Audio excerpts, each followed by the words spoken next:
আপনাকে দোষী পুলিশদের বিরুদ্ধে কঠোর ব্যবস্থা নিতে হবে। দ্বিতীয়, উনি বলেছেন দুটো বাচ্চা আছে, উনি আর্নিং মেম্বার ছিলেন, এদের পড়াবো কি করে, আমি খাবো কি? আপনাকে আমার ভবিষ্যতের দায়িত্ব নিতে হবে, বাচ্চাদের পড়ানো। তৃতীয়টা, উনি বলেননি আমরা করেছি। আমি ওনাদেরকে যেটা বলেছি সেটা আপনাদের বললাম,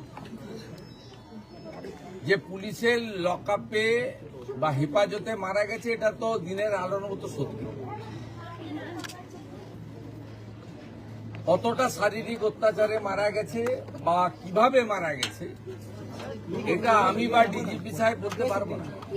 তিনজন ডাক্তারের নেতৃত্বে যে পোস্টমর্টম হয়েছে ভিডিওগ্রাফি দেখে, তাদের রিপোর্ট যতক্ষণ না পুলিশ আইও কালেক্ট করছে ততক্ষণ এটাতে কনক্লুশনে আসা যাবে না যে পুলিশের গাফিলতি প্রমাণিত, কারণ তাদের কাস্টডিতে মারা গেছে।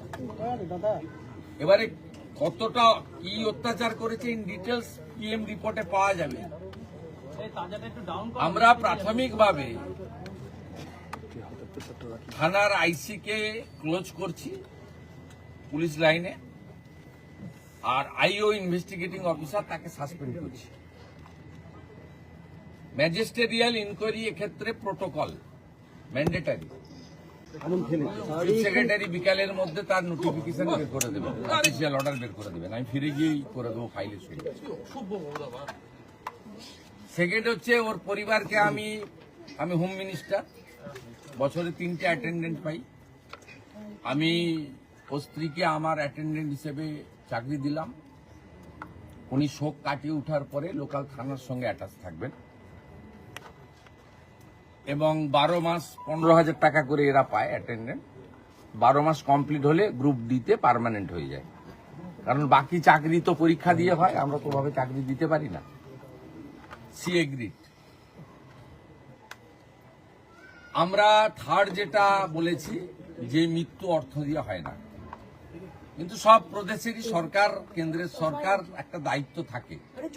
এই জন্য CM relief fund, PM relief fund, এই জন্যই ডিজাস্টার ম্যানেজমেন্ট ফান্ড, এই জন্যই থাকে, ব্যবস্থা থাকে সরকারের। ওরা আমাদের কাছে অর্থ চায়নি, কিন্তু আমি চিফ মিনিস্টার রিলিফ ফান্ড থেকে 10 লক্ষ টাকার একটি চেক আপনার মিসেসকে দিয়েছি। যেটা আপনাকে নিতে হবে না, আপনাকে একটা চাকরি, ছোট চাকরি হলেও দিলাম আমরা। দুটো বাচ্চার নামে আপনি এমআই করে দেন, পড়াশোনাটা দেখতে হবে। আর পোস্টমর্টম রিপোর্টে যা আসবে এবং ডিস্ট্রিক্ট ম্যাজিস্ট্রেটের নেতৃত্বে ম্যাজিস্ট্রেরিয়াল ইনকোয়ারিতে যা রেকমেন্ডেশন দেবে, তার ভিত্তিতে পরবর্তী পদক্ষেপ আমরা মেনে চলব।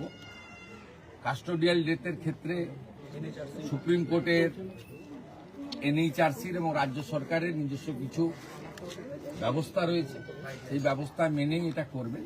ডিজিপি সাহেব পার্সোনালি এবং হোম সেক্রেটারি ম্যাডাম পার্সোনালি এটা লুক আফটার করবে।